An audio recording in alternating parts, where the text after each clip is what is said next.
Bonsoir, bonsoir tout le monde. On a déjà plusieurs personnes qui sont dans la salle. Merci d'être là. J'espère que vous allez passer une belle soirée. Aujourd'hui, on a une belle présentation. J'ai une invitée très spéciale que je suis très fière d'accueillir ce soir. C'est notre deuxième présentation ensemble. Cet été, on avait présenté sur les problèmes avec la chaleur, comment gérer les chaleurs avec le bébé. Et cette fois-ci, d'actualité. En fait, on va parler de tous nos petits problèmes qu'on a de santé actuellement avec nos bébés, comment soigner un bébé malade. On va essayer de faire de la prévention, on va essayer de vous aider à à trouver les signes, mais aussi comment les aider à passer à travers leurs petits microbes. Puis il y en a beaucoup ces temps-ci, on en entend parler énormément, donc c'est un sujet qui va être très intéressant. Donc, pour ceux je vais juste mettre la présentation ici et Marie-Ève qui apparaît aussi en même temps.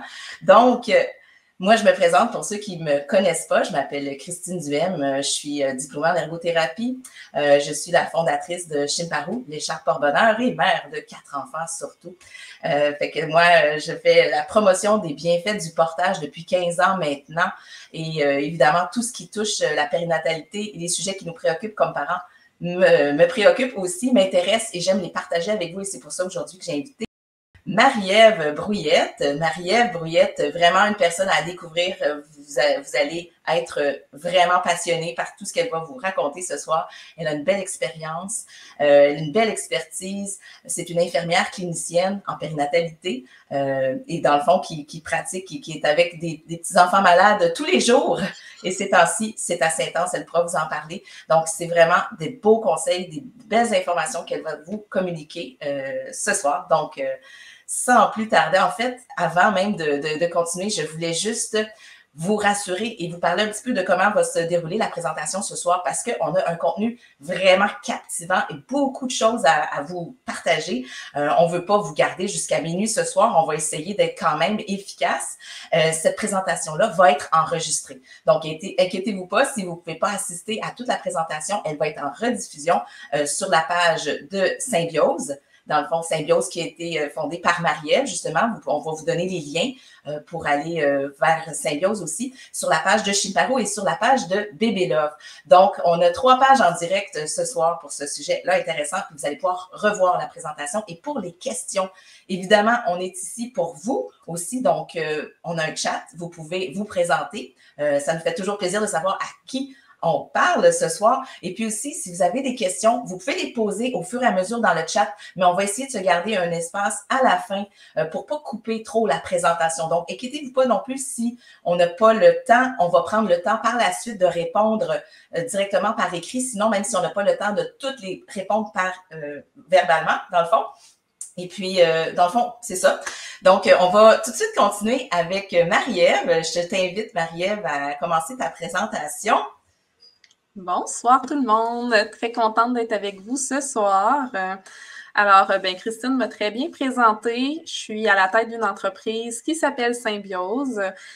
J'agis en fait à titre d'infirmière clinicienne en périnatalité et petite enfance parce que ce soir, en fait, on va vous aider si vous avez un bébé, mais on va aussi vous aider avec vos jeunes enfants parce que je trouve ça quand même important. Donc, on va couvrir la période 0-5 ans qui est notre période finalement d'expertise chez Symbiose. Je suis également une consultante en allaitement. Fait que ça, ce que ça ne veut pas dire, c'est que si vous allaitez pas, je vous aime pas. Ça n'a rien à voir, mais ça veut dire que j'ai quand même des connaissances un petit peu plus avancées au niveau de l'allaitement. Et c'est quelque chose que, oui, on va effleurer aussi ce soir parce que qui dit nez congestionné et allaitement, ben ça va pas toujours très bien, mais c'est le cas aussi avec le biberon, comme on va pouvoir voir aussi. Alors, sans plus tarder, je vais commencer sans vouloir vous faire peur, mais avec une petite capture ici là, qui nous montre la situation finalement au Québec dans les derniers jours. C'est pour ça d'ailleurs que Christine et moi, on tenait à vous faire une présentation pour un peu vous outiller. J'ai personnellement facilement 50% de ma clientèle de bébés qui ont eu une hospitalisation au courant des dernières semaines. Alors, c'est un sujet qui me touche énormément. Et pour avoir été à l'urgence pour des besoins d'une personne plus âgée, là, j'ai vu au moins 50 bébés dans la salle d'attente. C'était incroyable. Alors, on vit actuellement au Québec une situation qu'on commence à peine à parler dans les médias, mais qui est une situation vraiment sans précédent, où est-ce qu'on a on appelle ça la triple épidémie. Donc, on a 3 principaux virus respiratoires là, qui attaquent présentement beaucoup au niveau des jeunes enfants et des bébés. Et on a aussi un virus au niveau digestif, la fameuse gastro, qui est présente, puis elle revient chaque année. Là, on commence à la connaître, celle-là, mais on a une espèce de quadruor, je ne sais pas comment on le dit, Christine, on dit quoi tu as? C'est une grosse question. Peut-être que quelqu'un peut nous aider dans le chat. Quatuor de bébés. Ça fait beaucoup, ça? Bref, on a trop de microbes présentement qui atteignent les enfants. Alors, c'est un peu de ça qu'on va vous parler aujourd'hui.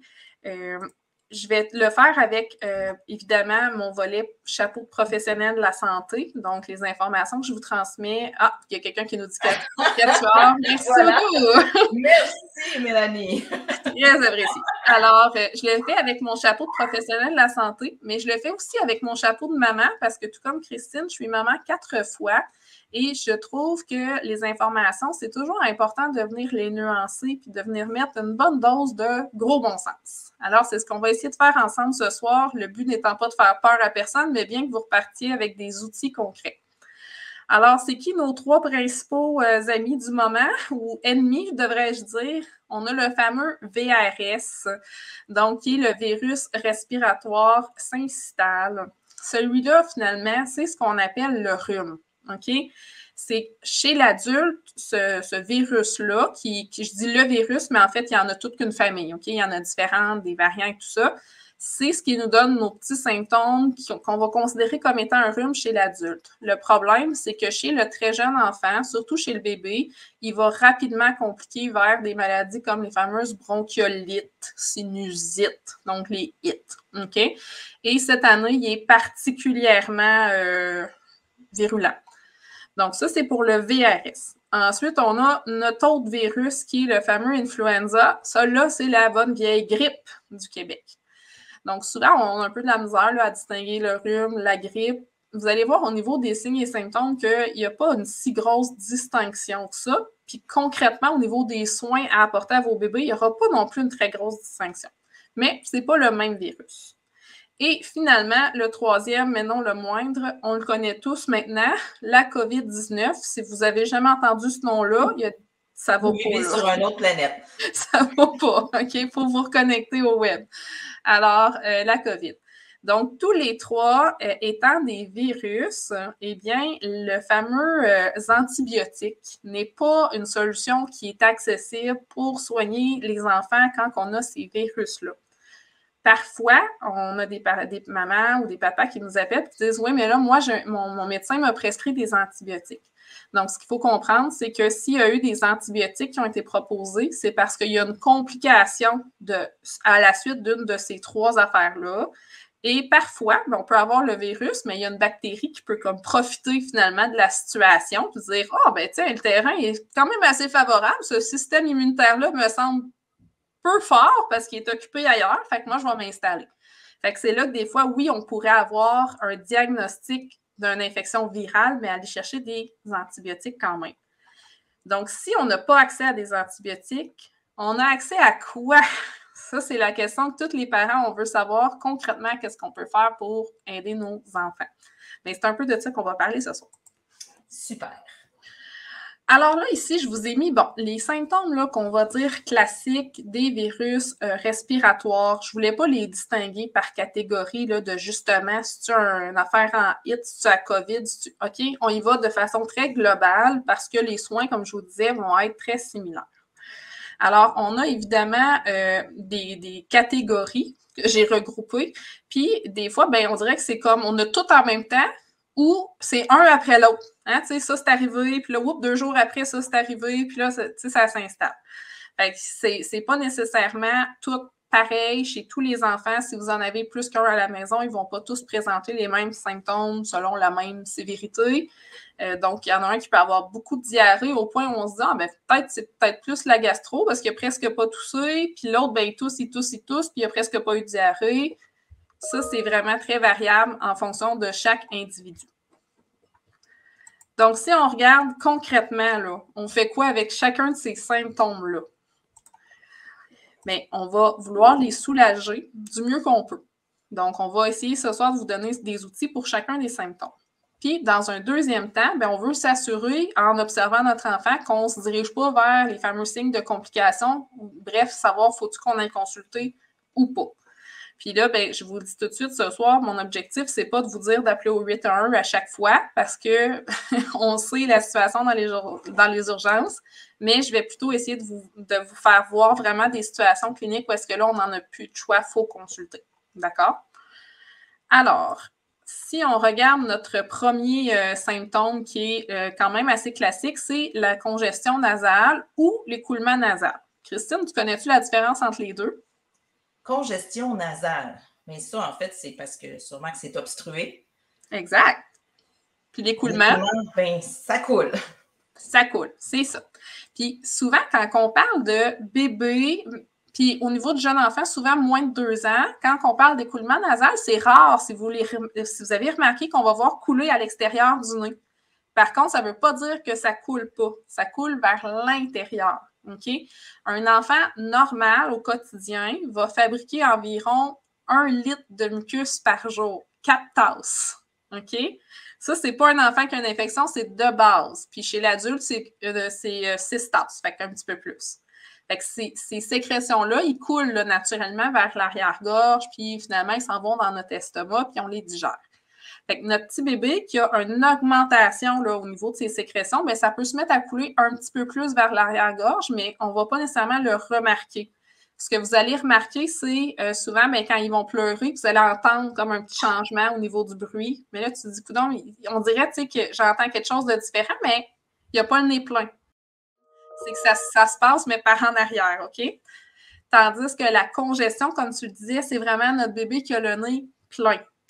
Fait que là, à ce moment-là, comment qu'on fait pour savoir avec un plus jeune enfant qui ne va pas nécessairement nous le dire avec des mots? Bien, c'est souvent pendant les périodes alimentaires qu'on va le remarquer. Donc, un enfant qui se mettrait à relâcher son biberon à répétition ou à lâcher un sein à répétition. C'est un enfant qui a de la misère à respirer par le nez, puis comme sa bouche est occupée, bien, il n'y arrive pas. Si votre enfant prend une suce, aurait de la misère à la garder. On se dit comme parent, coudonc, de l'habitude, il aime sa suce, puis là, il la veut plus. Puis au niveau du sommeil, si votre enfant avait tendance à dormir avec la bouche fermée, ce qui devrait être le cas normalement, puis là, du jour au lendemain, on remarque que notre enfant commence à dormir avec la bouche ouverte, mais c'est tous des indices finalement qu'on a peut-être la présence d'une congestion nasale.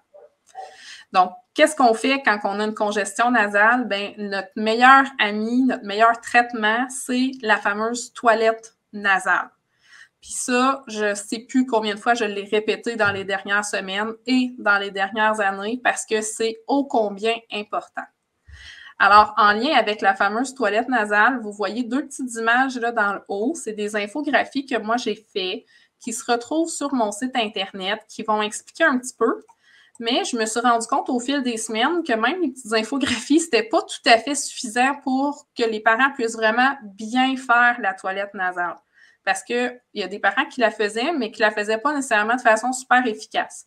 T'sais, faites juste de penser, si vous m'écoutez à la maison et que vous avez un enfant de 2 ans qui est en train de commencer à apprendre à se moucher là, avec un fameux mouchoir, le Kleenex, c'est pas super efficace, mais il y a un effort qui est là. Bien, c'est un petit peu la même chose pour la toilette nasale. Fait que si on le fait, mais qu'on ne le fait pas comme il faut, ça sert à moyen, mettons. Alors, ce que j'ai fait, c'est que j'ai mis en ligne hier, je me suis couchée très tard pour vous, mais j'ai mis une formation complète sur comment faire la toilette nasale avec plein de visuels, plein d'informations. C'est complètement gratuit. Vous avez juste à vous inscrire. C'est en ligne, c'est sur mon site web. Puis ça ne vous engage à aucun achat. Vous pouvez vraiment avoir accès à toute l'information. Donc, vous allez avoir, entre autres, dans cette formation-là, sur la fameuse toilette nasale, j'ai besoin de quoi?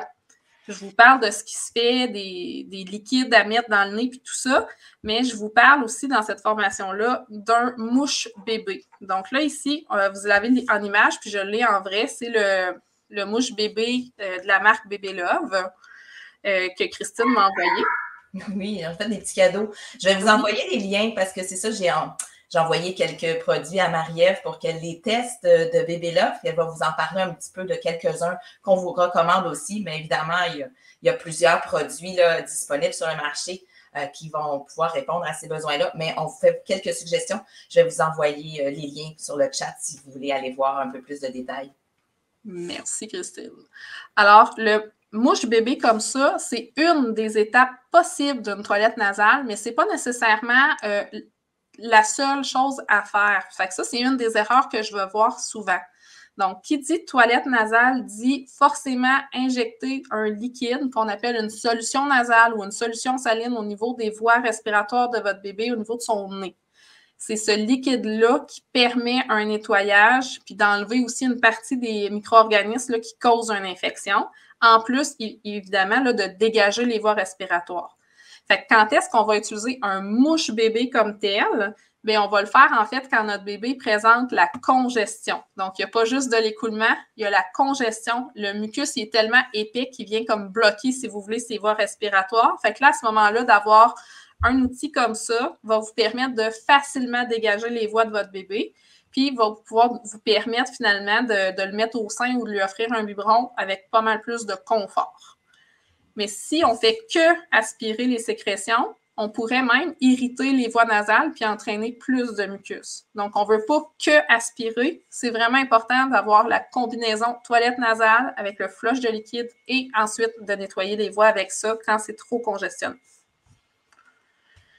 Ensuite de ça, puis là, je vois passer le mot contention dans les commentaires. Oui, c'est ça, t'as pu voir ça. C'est, oui, Mélanie, exactement. Exactement. C'est pas un soin que les enfants apprécient. C'est quelque chose qu'on doit faire sur une base quotidienne. On va en reparler tantôt dans le volet prévention, mais oui, dans ma formation, je vous montre des positionnements pour rendre la technique pas mal plus efficace, pour essayer de moins contentionner vos enfants. J'adore. Mais c'est ça, ça fait partie des choses. C'est plate, mais j'ai pas le choix, mon petit minou, parce que ça va vraiment faire la différence dans est-ce que ton virus va compliquer ou pas compliquer.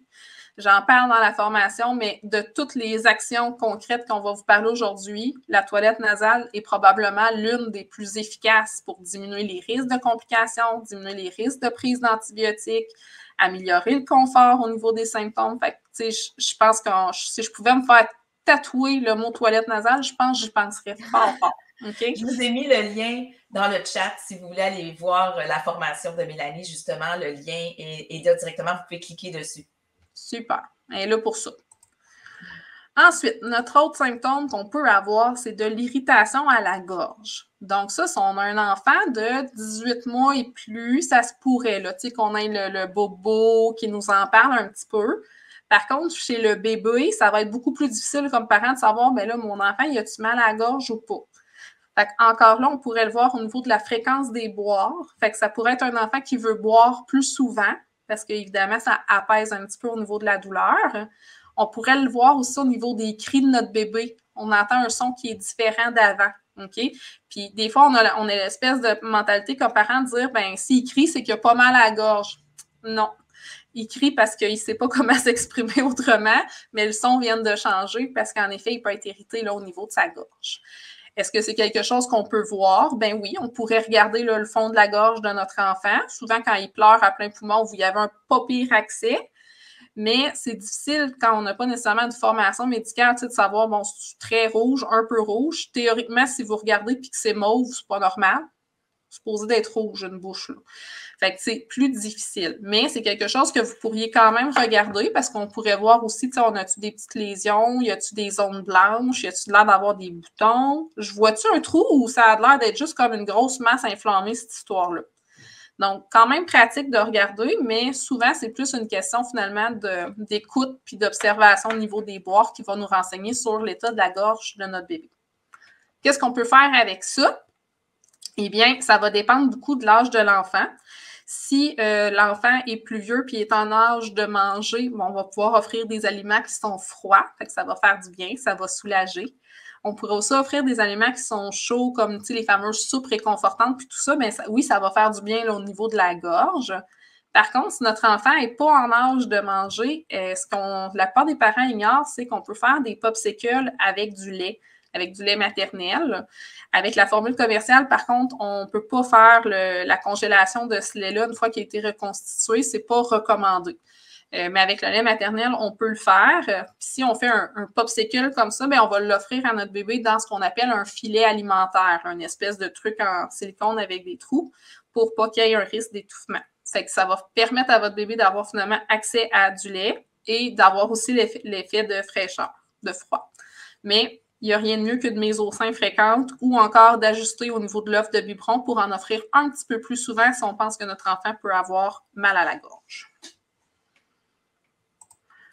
Troisième symptôme, mal de tête. Encore là, plutôt facile à identifier chez un enfant, mais chez un bébé, hein, Christine, c'est quand la dernière fois qu'un bébé t'a dit « j'ai mal à la tête ». J'ai mal à la tête, oui. Hein? Pas tout à fait évident à distinguer. Donc là, à ce moment-là, chez notre bébé, bien, on va avoir évidemment irritabilité et pleurs qui peuvent être derrière ça. Mais ce qu'on peut aussi observer, c'est plus de difficulté à être en position couchée, plus de difficulté à tolérer les lumières. Donc, tu sais, souvent, on remarque, quand que je tamise dans la pièce, il est un petit peu moins irritable, mon bébé. C'est un petit peu plus facile. Il est plus calme au niveau du boire ou j'arrive un petit peu plus à diminuer la fréquence de ses pleurs. Fait que, tu sais, les lumières, ben, pour nous, quand on a mal à la tête, ça nous irrite, mais pour eux aussi. Même chose, diminuer les bruits puis tout ça. Dans tous les cas, il n'y aurait rien de mal à venir mettre une petite débarbouillette d'eau froide au niveau du front de notre bébé. Si on a un doute à savoir s'il a mal à la tête, surtout si vous avez un enfant plus vieux dans la maison qui a des symptômes similaires, qui a eu mal à la tête ou que vous-même, vous avez contracté le virus puis que vous avez mal à la tête, bien, on pourrait supposer. Fait que vous le faites, le test, vous mettez une petite débarbouillette d'eau froide sur le front de votre bébé. Si vous remarquez que ça l'apaise, bien bingo, vous avez bien misé. Puis si finalement, vous l'avez fait pour pas vraiment de mal de tête, ben, c'est pas un geste qui peut être dangereux pour votre bébé. Là. Évidemment, je ne suis pas en train de vous dire d'y mettre de la glace, mais bel et bien juste une serviette d'eau froide. Ça vaut la peine d'essayer. C'est ça, ça vaut la peine d'essayer. Il n'y a rien de mauvais à ça. Ah, la toux. Hein, celui-là, il est assez commun aussi dans ce temps-ci. Beaucoup d'enfants qui toussent. C'est plus facile à voir, hein? Oui, pas mal plus facile à voir, et ça, peu importe l'âge. OK? Fait que la toux, on peut avoir une toux qui est sous forme de quinte ou une petite toux fatigante. Souvent, les enfants, ils vont développer ce qu'on appelle une irritation là, au niveau des voies respiratoires, fait qu'ils vont tousser en quinte. Tu sais, ça part, c'est un peu comme partir un tracteur, tu sais, c'est longtemps. Avant, on dirait qu'ils réussissent à bien libérer leurs sécrétions. Fait qu'il y a une partie qui c'est par des sécrétions. Fait qu'à ce moment-là, on pourrait avoir une toux qui est grasse. On l'entend à l'oreille. Puis même, vous pourriez remarquer qu'il avale. Après une série de toux, il avale. Fait que, tu sais, nous, comme adultes, souvent, on va les cracher, nos expectorations, mais un jeune enfant ne va pas le faire. Fait qu'on on va le voir avaler. Si on parle plus d'une toux sec, ça ne veut pas dire qu'il y a du mucus là, qui bloque ses voies, mais ça peut être que les voies respiratoires sont irritées. Fait qu'à ce moment-là, ça aussi, ça va provoquer une toux, mais il n'y aura pas nécessairement de mouvement là, pour ravaler, puis ça ne sera pas le même son non plus si jamais vous écoutez là, au niveau de l'oreille. Fait que qu'est-ce qu'on peut faire concrètement pour agir contre la toux? Bien, ce qu'il faut savoir, c'est qu'au niveau des recommandations de santé, en bas de 6 ans, il n'est pas recommandé de donner du sirop pour la toux à un enfant. Pas recommandé, c'est une chose, puis il y a aussi le volet pas très efficace selon les études qu'on avait jusqu'à présent. Donc, qu'est-ce qu'on peut faire si on n'a pas accès à... On n'a pas les antibiotiques parce que c'est viral, puis là, on n'a pas d'antitussif, on n'a pas de sirop pour la toux. Qu'est-ce qu'on va faire? Qu'est-ce qu'on fait? Bien, en fait, on va hydrater pour venir un peu soulager l'irritation, puis on va venir travailler bien fort sur l'environnement respiratoire de notre petit minou ou de notre moyen minou s'il est un peu plus vieux. Donc, ce que je veux dire par là, c'est qu'on va venir mettre de l'humidité dans l'air et possiblement certains produits naturels. Donc là, on va commencer par parler de l'humidité, c'est le premier point. OK? Au niveau des humidificateurs, les recommandations ils ont changé depuis les dernières années. Donc, est-ce que de mettre de l'humidité dans l'air pour un peu comme éclaircir les sécrétions au niveau des voies respiratoires, puis aussi venir apaiser une irritation des voies respiratoires, est-ce que c'est bon l'humidité? La réponse, c'est oui, c'est bon. Par contre, le problème qu'on a, c'est que la plupart des humidificateurs qui traînent sur nos tablettes de garde-robe, ils sont bourrés de moisissures. Donc, à cause de ça, on n'a pas tendance à recommander aux parents d'utiliser des humidificateurs parce qu'au final, on se trouvait à projeter des irritants dans l'air, les fameuses moisissures. Alors, c'est là que c'est difficile de se positionner parce que comme professionnel de la santé, on sait que c'est bon l'humidité, mais on ne veut pas les fameuses moisissures. Donc, moi, ce que j'ai lancé comme défi à Christine, puis elle a relevé le défi, c'est de dire, j'ai vu que Bébé Love, il y en avait un humidificateur. Moi, j'en avais un que j'aimais beaucoup à la clinique, que j'avais trouvé qui se nettoyait bien. Puis là, elle me l'a envoyé, puis en toute transparence, et je n'ai aucune redevance là, en lien avec Bébé Love ou quoi que ce soit, j'ai découvert leur humidificateur que j'adore. Donc, qu'est-ce qu'on veut comme parents si on a un humidificateur? On veut quelque chose qui se nettoie comme ça. Parce que vous allez devoir le nettoyer à tous les jours pour ce qui est d'un nettoyage rincé avec de l'eau fraîche. Et vous allez devoir le nettoyer en profondeur au moins une fois par semaine.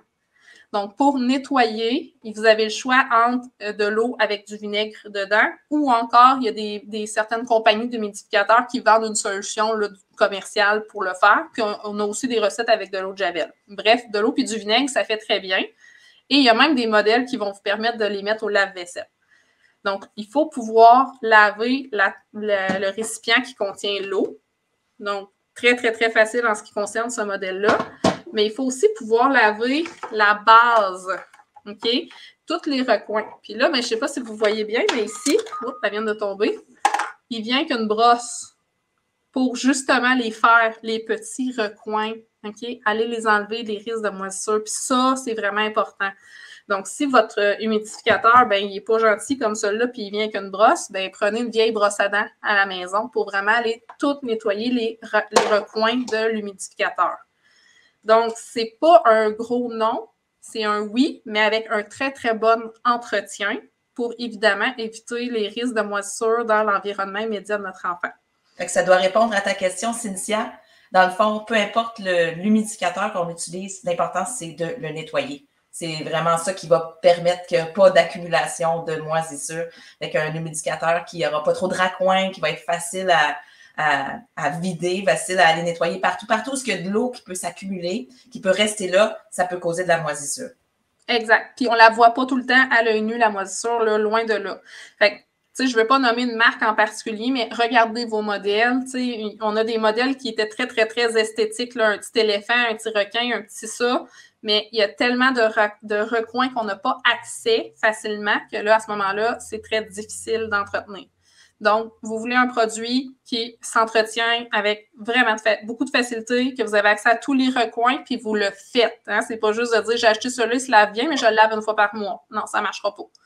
Normalement, on recommande de le laver à chaque utilisation. C'était la question de Catherine. Fait que c'est vraiment ça qui serait le mieux. On n'a aucun risque d'avoir de moisissure si on le nettoie quotidiennement, si on l'utilise beaucoup, justement, qu'il ne reste pas humide. Fait qu'une fois par jour, tous les jours, on le rince comme il faut avec une eau courante.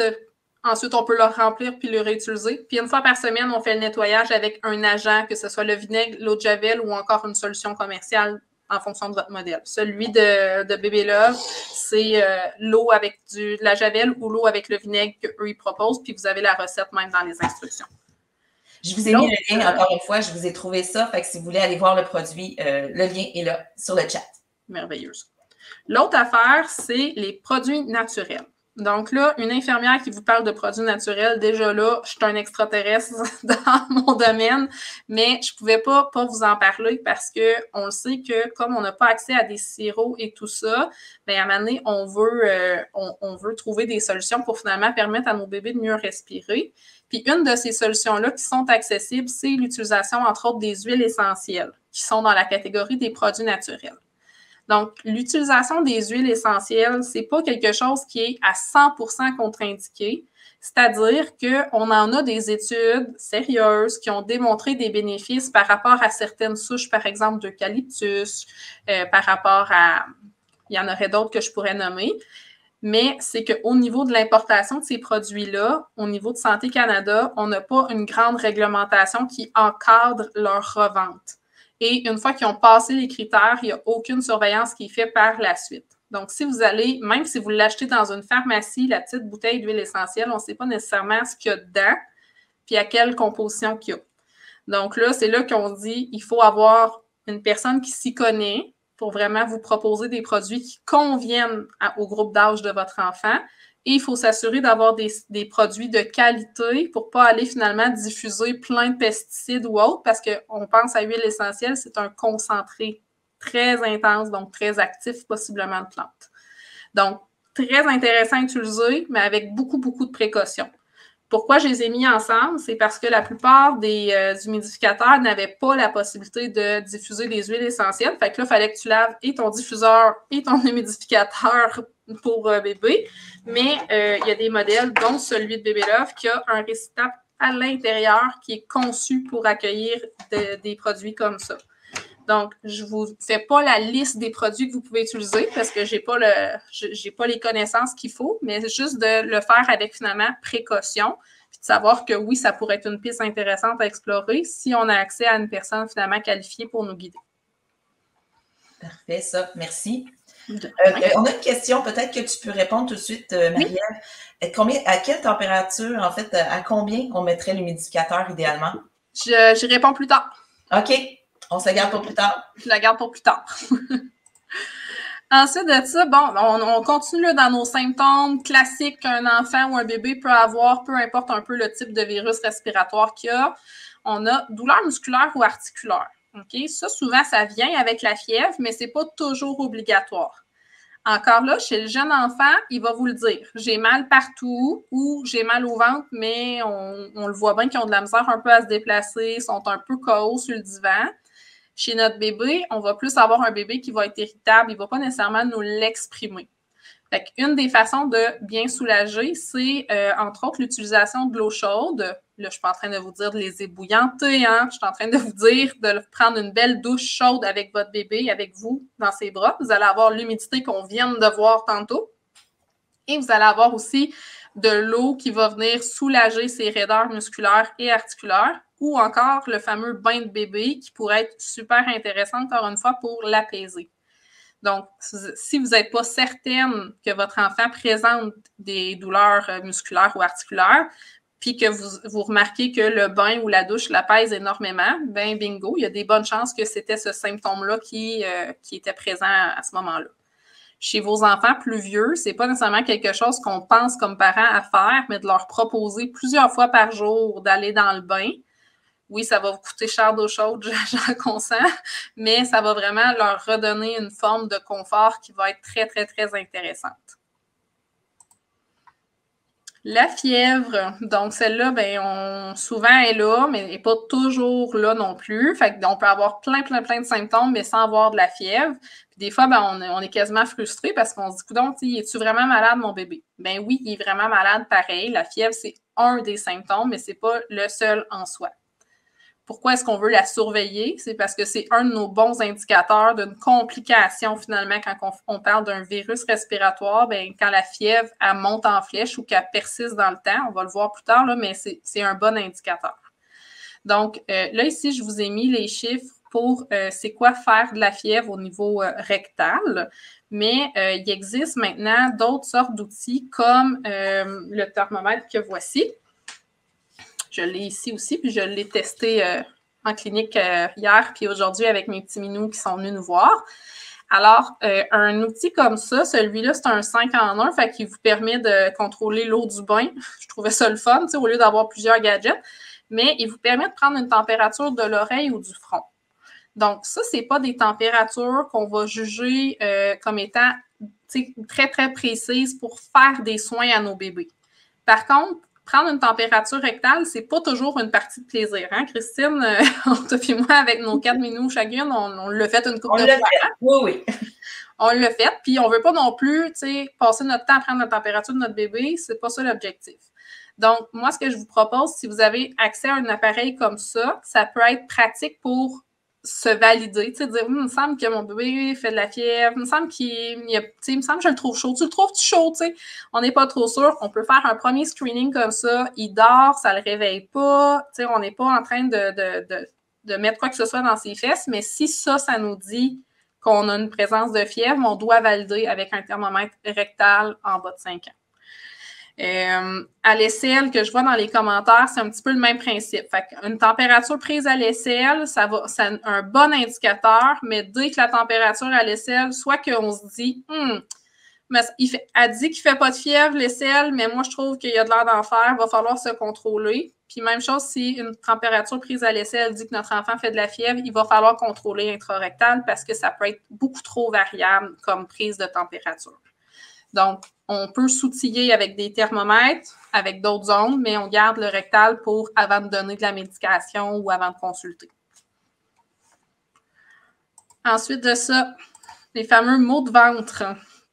Bien, ça, là, c'est comme le grand classique de tous les enfants. Mais ce qu'il faut comprendre, c'est que la plupart du temps, les enfants, ils vont dire « j'ai mal au ventre » pour exprimer toutes sortes de malaises. OK?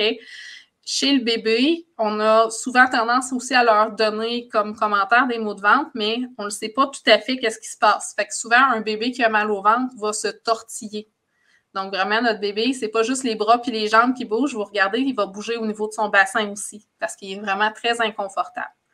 Donc, qu'est-ce qu'on veut faire pour soulager les maux de ventre? Eh bien, faites juste de penser à vous comme adulte, qu'est-ce que vous faites pour vous soulager? On va se mettre en position fétale, on va se replier sur nous-mêmes.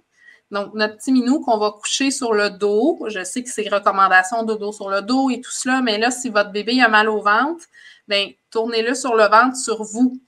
Hein? Donc, le fameux peau à peau, mais le fait d'avoir une source de chaleur sur son ventre, la chaleur étant votre thorax ou celui de papa ou de l'autre parent ou d'un grand-parent même, bien, à ce moment-là, ça va vraiment venir apaiser au niveau des maux de ventre et replier un petit peu ses jambes. Donc, plus les jambes sont en extension, plus notre musculature au niveau de notre ventre a de la misère à se détendre, mais plus les maux de ventre vont être incommodants. Donc, pensez au positionnement de votre bébé qui ne peut pas nécessairement le faire par lui-même. Lui, votre bébé, il a mal, il se tortille, il va s'arquer beaucoup vers l'arrière de douleur, mais il n'y a pas encore là, assez de compétences pour être capable de se ramener sur lui-même et de positionner ses jambes. Un enfant plus vieux, par contre, aurait tendance à pouvoir le faire. L'irritabilité, on en a parlé pas mal. C'est sûr et certain qu'un enfant qui est malade va être plus irritable. Parfois, on vient même un petit peu démuni comme parent. Fait que c'est là que c'est important d'avoir un réseau autour de nous. Oui, on veut éviter la propagation des virus, mais d'avoir des petits relais, des fois, ça peut faire du bien. De rester calme. Souvent, quand on est irritable, la pire chose qu'on peut avoir, c'est quelqu'un qui est encore plus irritable que nous. Donc, quand on a un bébé qui est vraiment, vraiment à bout de nerfs et qui pleure sans arrêt, mais de prendre un petit moment, ne serait-ce que de déposer bébé pour aller prendre 3-4 grandes respirations, nous comme adultes, puis apaiser notre bagage à nous d'émotions puis notre énergie qu'on va dégager, mais ça va les aider beaucoup à, après ça, pouvoir eux-mêmes se réguler un petit peu. Finalement, ben, comment qu'on peut résumer les soins qu'on a apportés à un bébé qui est malade pour soulager l'ensemble des symptômes qu'on vous a présentés? Ben, c'est par une présence à leur côté et une grande proximité. Et c'est là que souvent, moi, comme maman, j'utilisais mon écharpe. C'est là qu'en clinique, je leur propose d'apporter leur porte-bébé ou leur écharpe avec eux pour que je puisse leur montrer. N'est-ce pas, Christine, le portage? C'est sûr, hein, on parle de proximité, d'un bébé irrité qui veut toujours être dans nos bras. Puis dans le fond, il veut la chaleur aussi qui peut l'aider avec ses douleurs. Fait que ça peut l'apaiser dans plusieurs de ses symptômes quand même. Puis nous autres, comme parents, ben, dans le fond, ce qui peut nous permettre de rester plus calmes, de pouvoir continuer à faire nos choses parce qu'on a un bébé qui pleure sans arrêt, qui demande nos bras, qui veut être collé, bien, de pouvoir le porter dans un porte-bébé nous permet de continuer à faire nos choses, de justement rester actif, pouvoir juste préparer notre souper parce qu'on n'y arrive pas, faire nos petites tâches quotidiennes, puis en même temps, bien, de calmer notre bébé le mieux qu'on peut. C'est sûr que quand le bébé est malade, il pleure, ça va l'aider, ça va le calmer, mais c'est difficile. Fait que c'est un outil qui peut aider énormément. Exactement. Ensuite, on a dit tout à l'heure que pour pouvoir prendre soin de notre enfant, il fallait soulager les symptômes, mais il fallait évidemment aussi être à l'attention des signes de complications. Donc, qu'est-ce que ça peut ressembler? Bien, souvent, on va vous parler, si vous appelez au 1, on va vous demander est-ce que votre enfant fait du tirage? Du tirage, là, concrètement, c'est la difficulté que l'enfant a à faire rentrer l'air dans ses voies respiratoires, puis à la faire sortir dans un deuxième temps. Donc, difficulté à respirer. Chez l'enfant, on va pouvoir l'observer au niveau de la cage thoracique, mais on pourrait aussi l'observer au niveau du nez. Je n'ai pas de vidéo pour vous montrer au niveau du nez parce que c'est plus rare. Puis normalement, quand c'est rendu en haut, c'est que ça va vraiment pas bien. Mais on pourrait avoir ce qu'on appelle un battement des ailes du nez. Donc, nos narines sont fixes. Donc, si vous regardez dans le miroir puis vous prenez une grande inspiration, vous ne devriez pas voir vos narines bouger comme pour se collapser un petit peu à l'intérieur. Si on voit que les narines commencent à faire ça comme ça de votre bébé avec sa respiration, ça, c'est un des signes premiers là, que la respiration, elle ne va pas bien. Ça ne va pas bien. Exact. Mais si on veut regarder, ici, j'ai un bébé de quelques jours de vie qui fait du tirage. Donc, ce n'est pas nécessairement super facile à voir, mais si vous regardez, ça creuse à quelques endroits au niveau entre les côtes. On voit la cage thoracique là, vraiment apparaître là, à l'image. Donc, je peux vous la repasser au début. Là. Oui, ça l'a coupé un peu, je pense. On voit que ça creuse là, plus d'un côté que l'autre. Puis, on l'entend aussi à l'expiration. On entend ce qu'on appelle un wheezing. Donc, un enfant qui, à toutes les fois qu'il expire, vient faire finalement un bruit particulier. J'en profite pour dire merci à la maman qui nous a partagé les images de son bébé comme ça, généreusement. Ici, j'ai un enfant un petit peu plus vieux. Fait qu'on a un bébé ici de 8 mois qui fait du tirage au niveau de son sommeil. Donc, beaucoup plus difficile à voir. Là. Je vous invite à regarder sur les côtés complètement. Là, on va voir le tirage apparaître.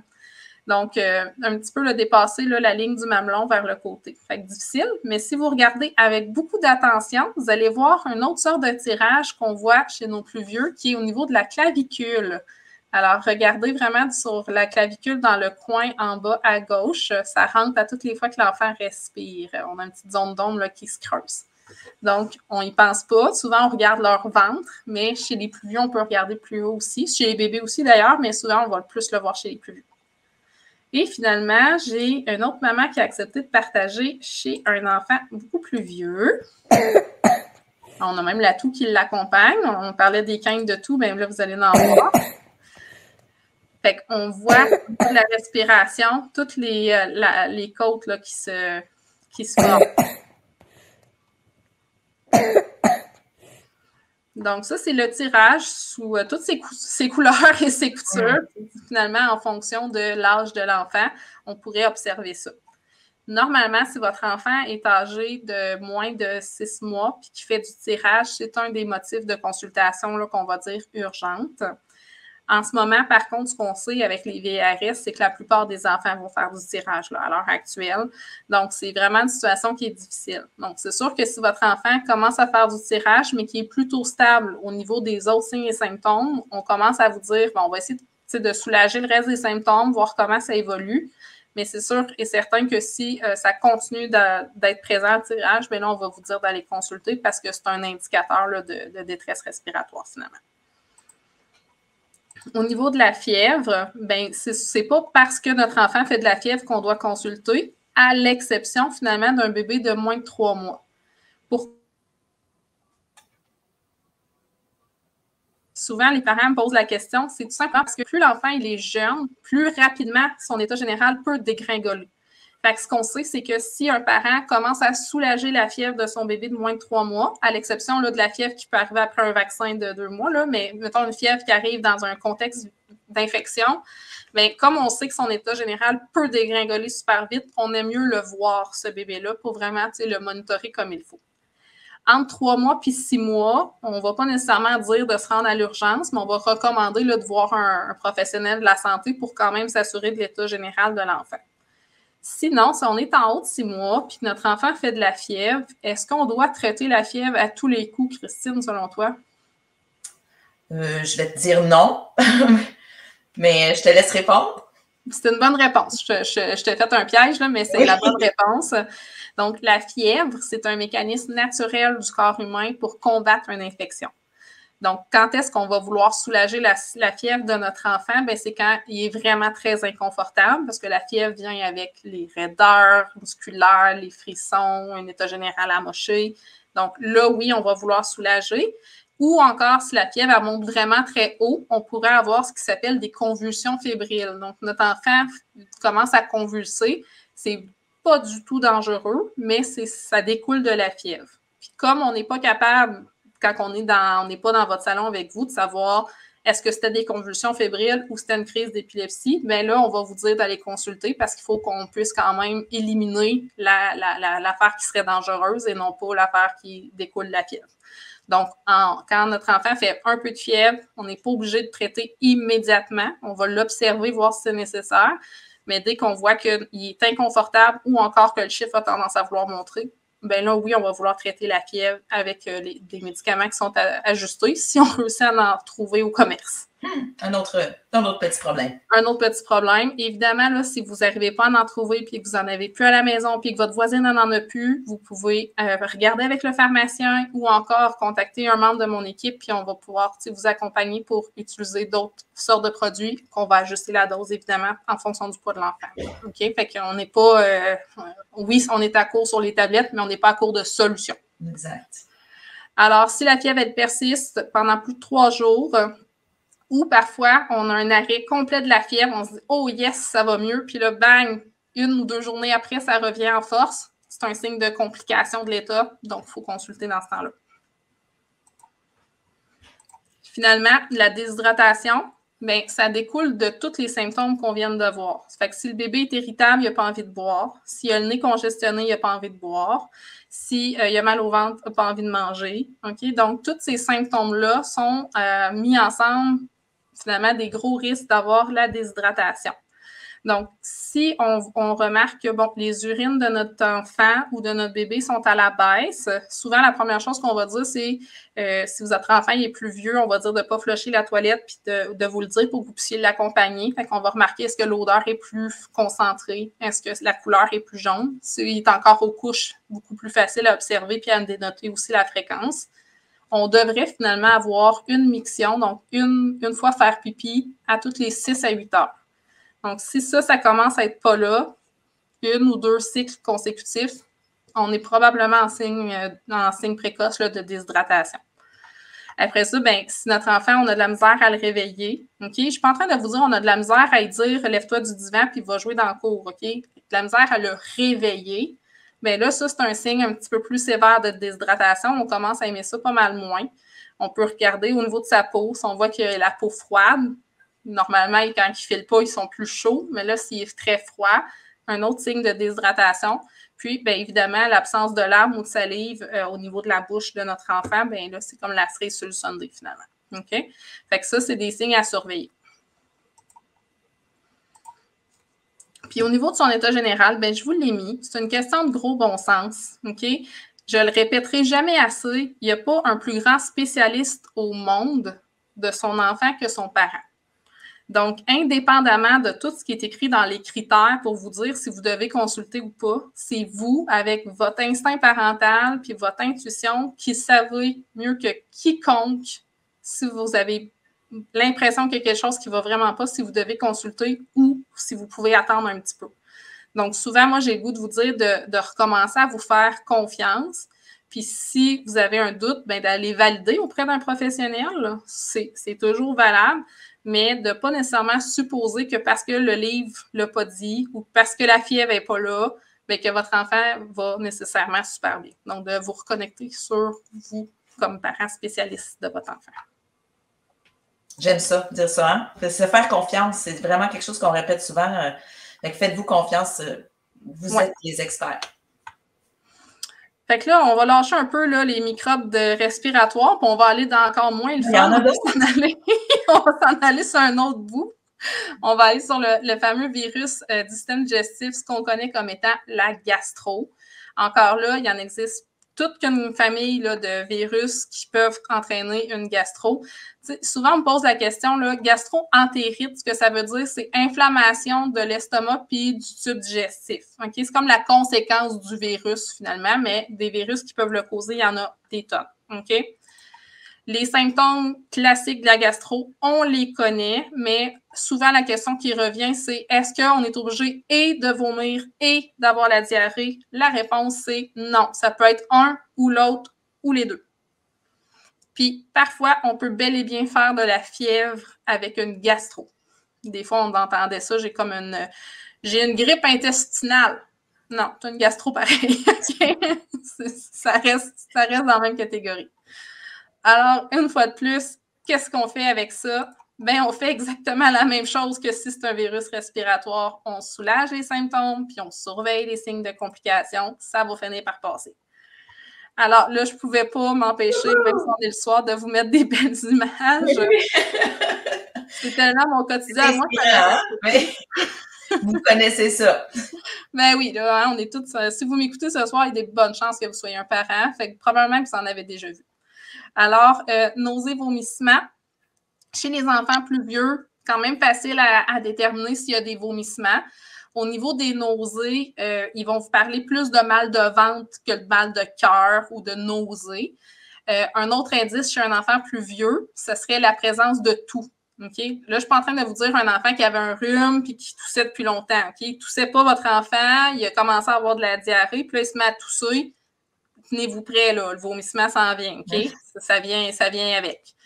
Chez le bébé, ça peut être difficile à distinguer parce qu'on a des reflux, on a des sécrétions, on peut avoir finalement des régurgitations, ce qui serait normal. Fait que souvent, ben, ça vient un petit peu difficile pour le parent là, de distinguer. Quand on parle de vomissement, il y a un effort qui est déployé, fait que souvent, ça va être projeté. Okay? Vous le voyez un peu là, dans mon image, qui est comme une petite vélocité, là, ça projette. Tandis qu'un régurgie, ben ça aussi, il y a un petit mouvement, mais souvent, ça va plus comme déborder puis couler sur le visage ou les vêtements de notre enfant. Ça va comme aller beaucoup moins loin, finalement, qu'un vomissement. OK? Au niveau des diarrhées, chez le plus vieux, facile à dire, parce que normalement, quand on mange des aliments solides, nos selles commencent à être plus solides.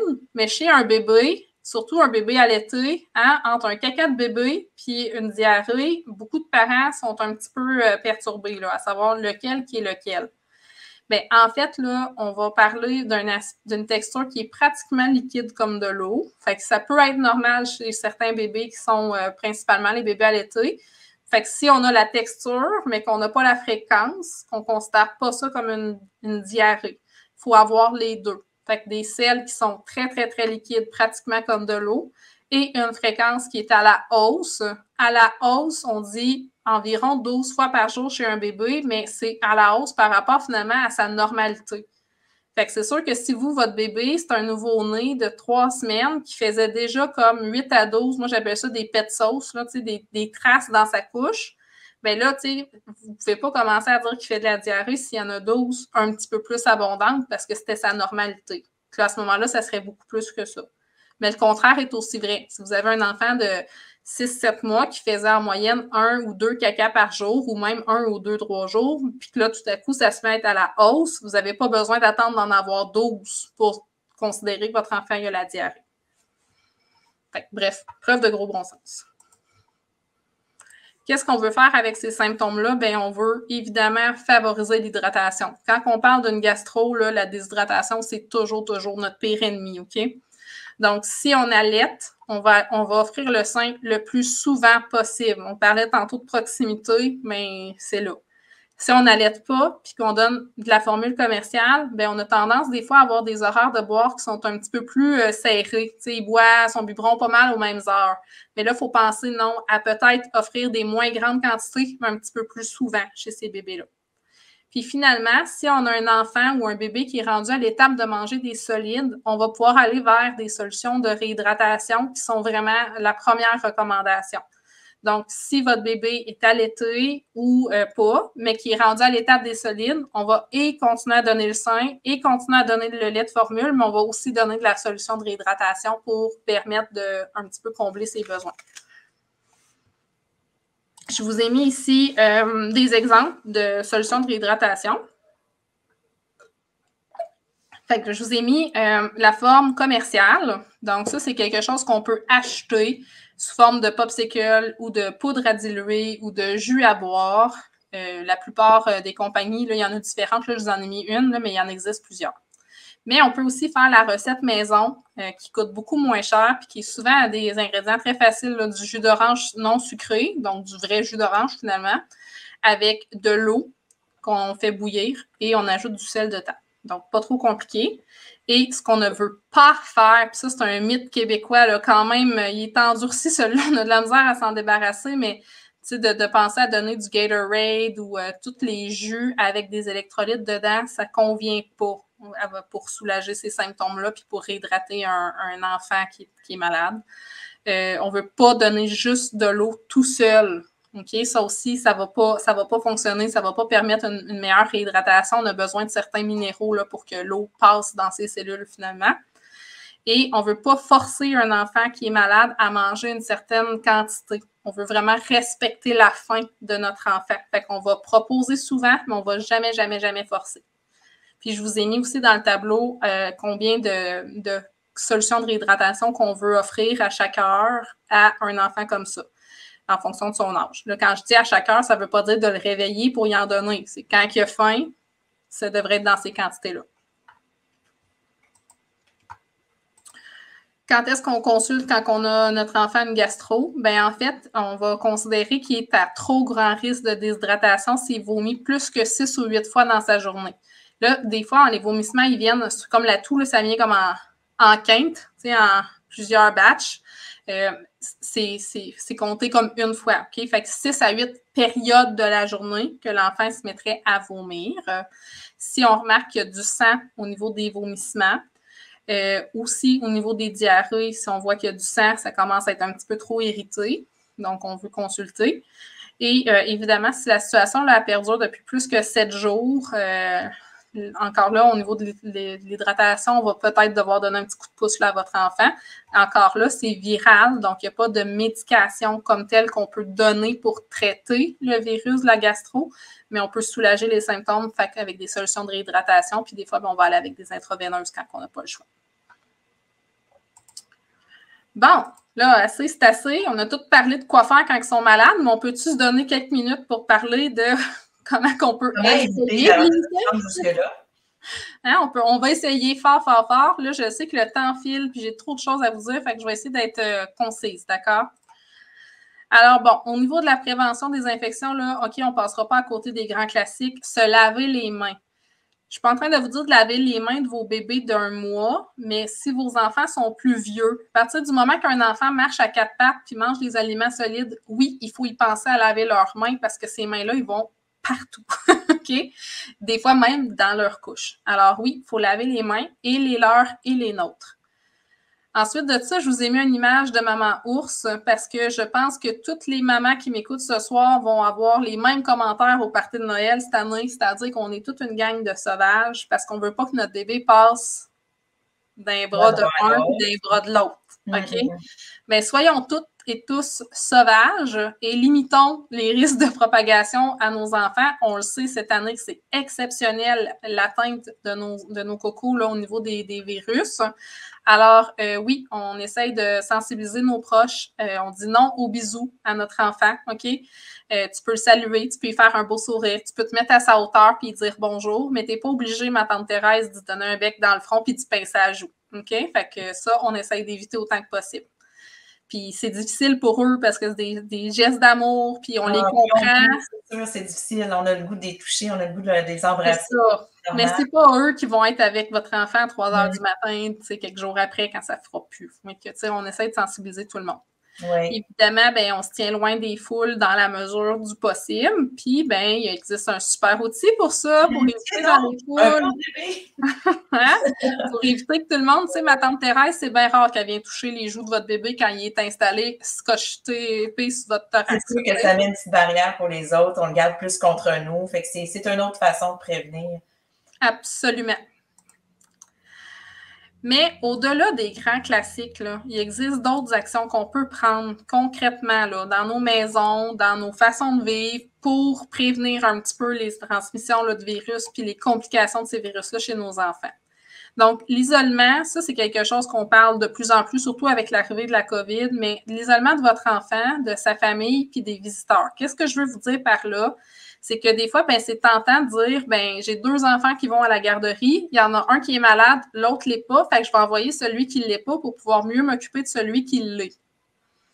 pas nécessairement la meilleure des idées quand on sait qu'un virus, ça se transmet super facilement à l'intérieur d'une même famille. Donc, oui, on essaye d'isoler la cellule familiale dans la mesure du possible. Si vous êtes capable d'être en télétravail, à ce moment-là, vous ne vous rendez pas au travail. Évidemment, s'il y en a un des deux qu'il faut qu'il s'occupe de l'enfant, mais tu sais, l'autre, si c'est possible, on essaie de prévenir, on essaie de protéger finalement les autres familles de ces fameuses complications-là. Au niveau des visiteurs, on ne le répétera jamais assez, mais le fameux rhume de ma tante Thérèse, justement, que pour elle, j'ai juste le nez qui coule un peu, puis j'ai eu mal à la gorge, mais ça a duré juste quelques heures, puis ça a été fini, fait que je peux venir le voir, ton bébé. Ben non, parce que c'est ces virus-là qui sont un petit peu plus dangereux. Fait qu'on sensibilise beaucoup les visiteurs à savoir, je sais que tu as hâte de voir mon bébé, j'ai hâte de te présenter mon enfant, moi aussi, mais s'il y a un risque de transmission, ben on essaye de l'éviter autant que possible. Puis des fois, on se dit, moi, c'était pas trop grave, justement. Tu dis, c'est un petit virus, j'ai à peine mouché du nez, mais ça se peut qu'il affecte plus sévèrement d'autres personnes. Ça veut pas dire qu'il doit agir de la même façon. On met des mesures en place aussi, là, le masque, le lavage des mains, c'est toutes des alternatives qui sont là aussi, qui existent. Au niveau de l'environnement de vie de votre bébé, que ce soit sa chambre, votre chambre si vous faites un partage de chambre, que ce soit au niveau des pièces principales de la maison, il y a des choses concrètes qu'on peut penser, puis ça va répondre à la question qu'on avait tantôt sur le taux d'humidité. Donc, d'une banque de données à une autre, on ne s'entend pas tout à fait au niveau des professionnels de la santé sur les recommandations officielles. Fait que là, je vous ai mis le range. Oui, OK? c'est ça. Fait qu'on veut être entre 40 et 55 de taux d'humidité à l'intérieur. On veut essayer d'éviter dans nos environnements de vie les irritants respiratoires. Là, je n'essaie pas là, de pousser à l'extrême, mais si ça fait 3-4 virus que votre enfant pogne en ligne puis que vous n'arrivez plus à vous en sortir, bien, peut-être de commencer à serrer la vis, ça va être intéressant. Si vous m'écoutez ce soir puis que c'est le premier virus que vous avez traversé avec votre enfant, mais qu'en général, ça va plutôt bien, bien, peut-être que vous allez pouvoir comme moins la serrer, la petite vis, OK? Fait que faites preuve de gros bon sens. Les agents chimiques, c'est des produits qu'on utilise dans nos maisons puis qu'on ne réfléchit pas. Ça peut être les produits ménagers au niveau du ménage. Je donne souvent l'exemple des produits avec lesquels on lave notre douche. Puis après ça, on vient mettre de la chaleur puis de l'eau, puis on vient respirer ça à répétition avec parfois notre enfant dans le bain. Ça peut être au niveau des désodorisants de pièces, les produits avec les push-push qui peuvent être très, très, très irritants pour les voies respiratoires. Ça peut être des chandelles parfumées. Ça peut être les agents avec lesquels on nettoie nos vêtements aussi qui peuvent libérer des particules qui sont irritantes pour les voies respiratoires. Et ça peut être évidemment les fameuses moisissures de bébé qu'on en parlait tantôt. Donc, faire très, très, très attention à ces agents-là qui peuvent être très irritants. La poussière, qui est un irritant normal au niveau des voies respiratoires. Je ne suis pas en train de vous dire que vous devez laver vos planchers à 4 pattes à tous les jours, mais faire preuve de gros bon sens. Peut-être pas d'emmener votre bébé dans le grenier pour le grand ménage quand il est entre deux virus, tu sais. La fumée de tabac, la fumée de cannabis aussi peut causer des problématiques là, au niveau des poumons, peut créer des bronchospasmes et tout ça, fait qu'on essaye de l'éviter. Mais la fumée secondaire et tertiaire sont dommageables aussi. Tertiaire, ça, c'est s'il y en a un de vous deux comme conjointe qui va fumer dehors, donc bingo, vous faites la prévention primaire, vous faites la prévention secondaire, mais si vous n'y pensez pas puis que vous n'enlevez pas votre manteau puis que vous prenez votre enfant, bien là, on a une transmission tertiaire. Fait que ce qu'on dit dans ce temps-là, c'est on rentre, on enlève notre manteau, on se lave les mains, puis idéalement, on se passe une petite débarouillette aussi au niveau du visage pour éviter tout transfert tertiaire. Fait que là, c'est une question, la vis, on la sert à quel point. OK? Les allergènes, les poils d'animaux, les acariens au niveau des tapis. Fait que, de penser dans notre environnement, est-ce qu'on a des sources allergènes ou pas. Finalement, la température des pièces, ça aussi, ça va être important. Fait que là, on vous recommande d'avoir une température qui est située entre 20 et 22. D'aérer aussi les pièces, on n'y pense pas souvent, mais quand tout le monde est malade, de faire des fois des changements d'air, ça pourrait être super bénéfique. Et je vous ai mis aussi nettoyage, stérilisation de vos environnements. Encore là, on n'y pense pas tout le temps, mais les fameux jouets de bébé, oui, de temps en temps, il faut faire un petit nettoyage. Les brosses à dents de tout le monde qui se touchent dans le petit porte-brosse à dents, puis des nettoyer. Donc, on les isole les unes des autres, puis on peut les nettoyer, nos brosses à dents, on peut les mettre au lave-vaisselle, on peut les faire bouillir. Donc, super important. Pensez à laver le lit de notre enfant qui est malade. Tu sais, souvent, on attend qu'il ait vomi dedans ou qu'il y ait eu un dégât, mais quand on le sait qu'il y a beaucoup de sécrétions nasales, puis que notre enfant il a toussé toute la nuit, d'aller nettoyer son lit, ça va faire en sorte que la nuit suivante, il ne va pas être couché dans toutes les particules. Fait que d'y penser, ça pourrait être intéressant. Penser aux coins que notre enfant va fréquenter souvent, mais aussi les coins que nous, on va toucher, les fameuses zones de contact. On pense souvent dans notre maison, mais dans notre auto, le volant, les poignées de porte, notre cellulaire, s'il y a bien quelque chose qu'on manipule tout le temps. Fait que, de penser, c'est des détails, mais quand on s'en sort plus des virus, bien, à un moment donné, les détails, on veut commencer à en mettre plus que pas assez. OK? Je vous ai mis ici des produits. Encore une fois, c'est les produits de Bébé Love parce que c'est sûr que j'apprécie personnellement. Il y a la petite machine ici qu'on peut mettre au niveau de la chambre pour justement avoir et le taux d'humidité et la température en même temps. Moi, ça, je l'aime beaucoup pour ça. Il existe aussi un purificateur d'air. Je l'ai ici. Pour vrai, il est super beau. Ça peut être intéressant. Il y a des maisons qui ont des systèmes de filtration d'air, mais c'est pas toutes les maisons qui ont ça. Donc, sans nécessairement en mettre un dans chaque pièce, mais au moins dans la pièce dans laquelle l'enfant dort, ça pourrait être super bénéfique.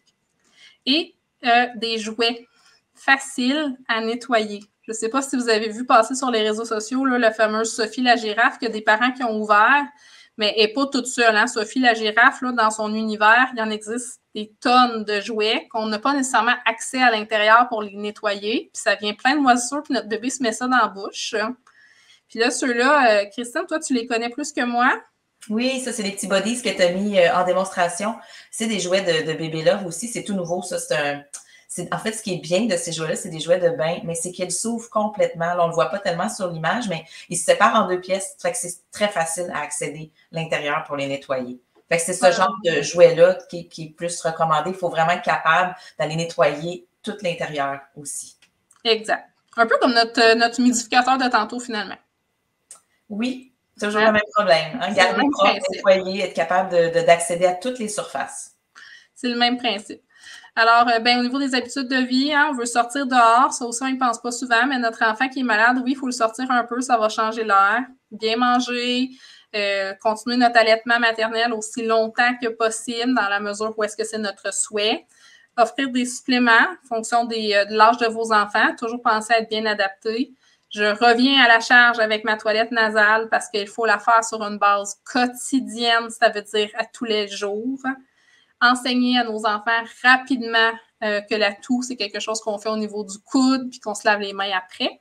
Et, là, j'ai mis sommeil puis je me suis permis de mettre un astérix parce que dans toutes les recommandations de santé, ça dit toujours de favoriser le bon sommeil des enfants quand ils sont malades pour un meilleur rétablissement. Mais à chaque fois, je me dis que c'est impossible qu'un parent ait écrit ça parce qu'on sait que c'est là qu'ils dorment le moins bien. Hein?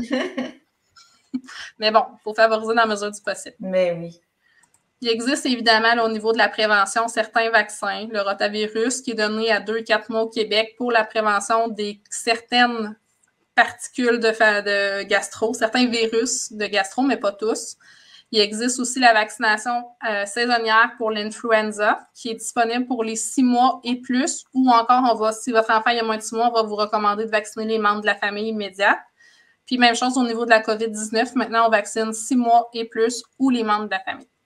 Donc, je ne m'attarderai pas sur la question. J'ai déjà fait des lives sur la vaccination, que vous soyez en faveur ou pas. Là, c'est vraiment, c'est libre à vous. C'est vous, comme parents, qui prenez ces décisions-là pour votre enfant. Absolument, vous avez tous les droits, en fait, à ce niveau-là.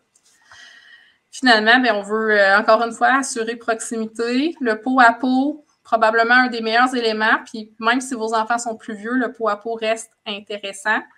Une réassurance pour offrir une bonne gestion du stress et surtout chez les plus vieux, donner l'exemple. Hein? Quand vous vous lavez les mains, ça leur donne envie de se laver les mains et ainsi de suite.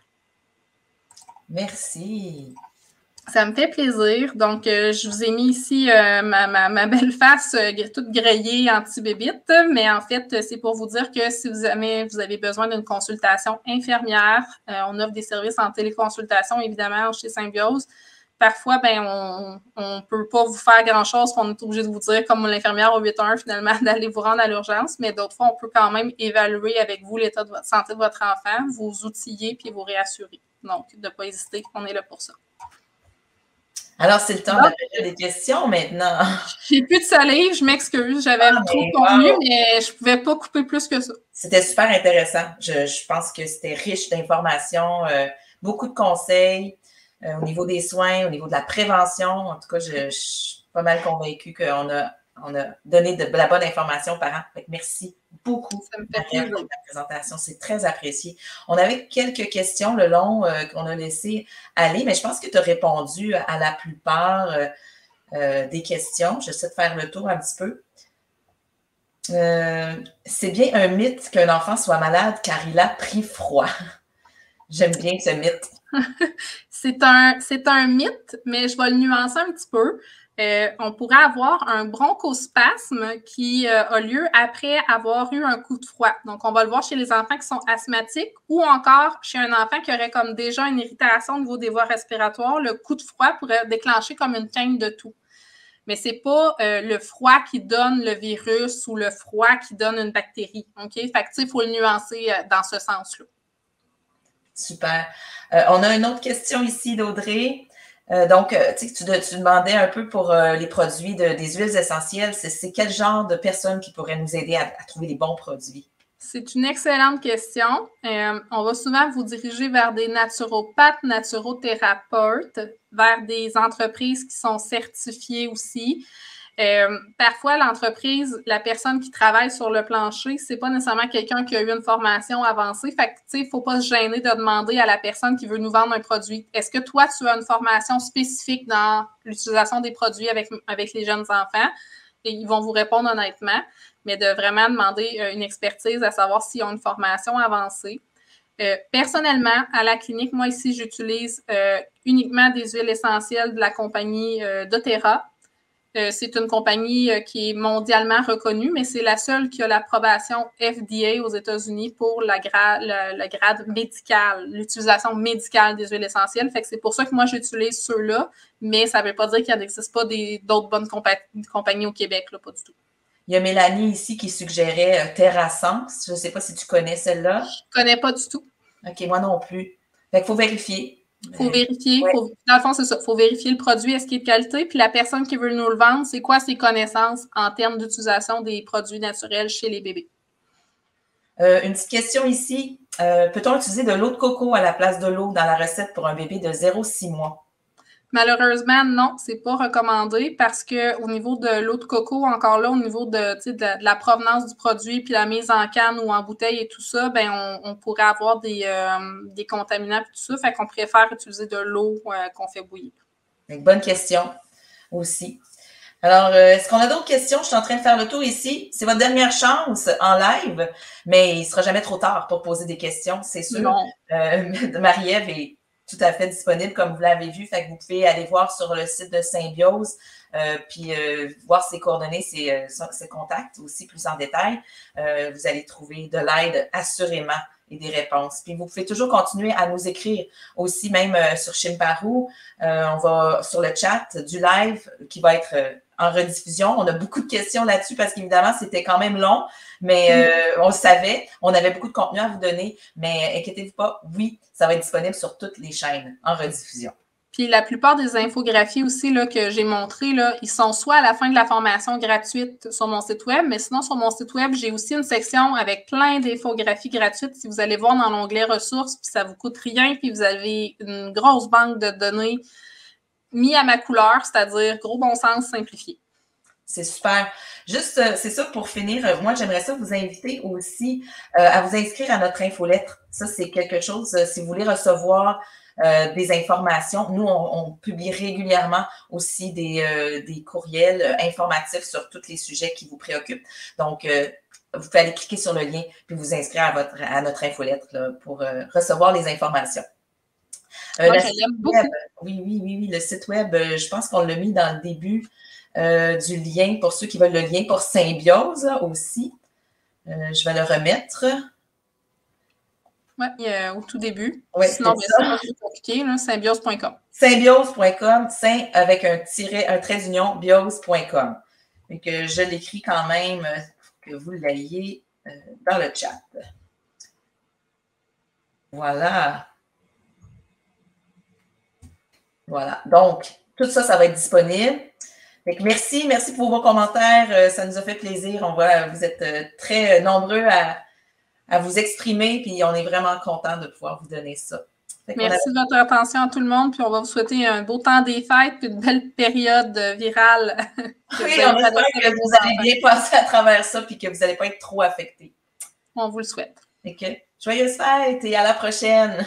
Bye bye. Bye bye tout le monde.